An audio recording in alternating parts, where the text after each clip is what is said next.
اینجا در ادامه برنامه خوان ادب عبدالمجید بابایف سراینده انسامبل دولتی شش مقامی به نام فضل شهابی نزد کمیته تلویزیون و رادیو برای ما و شما یک ترانه دلنشین را از اشعار حافظ شیرازی پیشنهاد می‌نمایند. مرحمت استقبال می‌گیریم.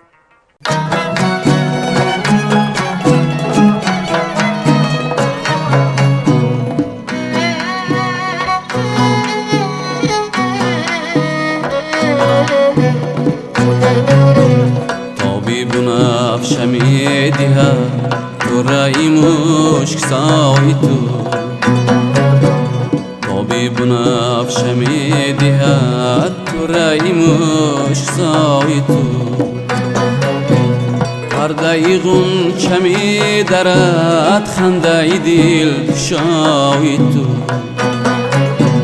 پرده غنچه میدرد خنده دل شای تو ای گلی خوش نسیمی من بلبلی خویش را مسوز ای گلی خوش نسیمی من بلبلی خویش را مسوز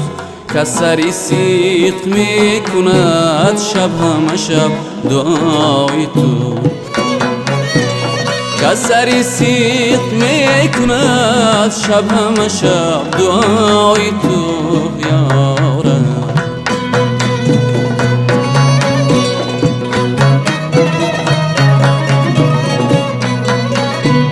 دشمن و دوست کو بگو هر غرضی که ممکن است جبری همه جهانیان میکشم از برای تو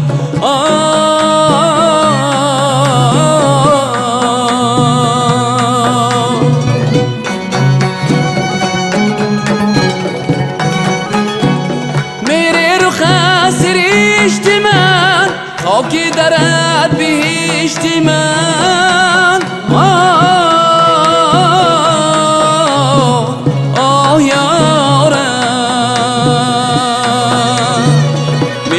خط سرشتی من خاکی درد بهشتی من عشقی تو سر نوشتی من راحتی من رضای تو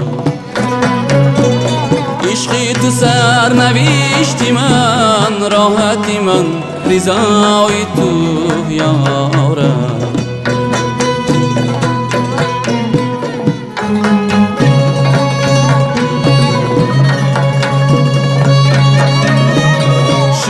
شراب و سوزیش آن نفسم روزی سر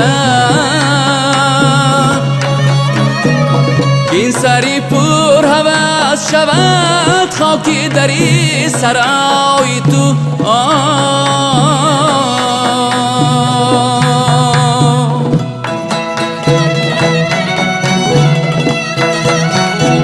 خوشم نیست آرزت خاصه که در بهاری هست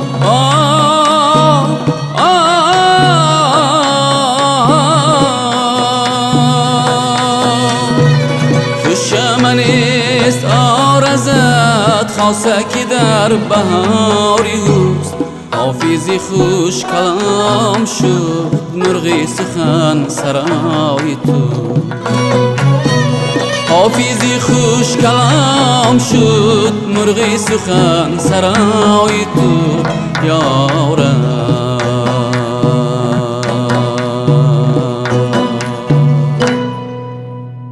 اینجا در ادامه برنامه خوان ادب عبدالمجید بابایف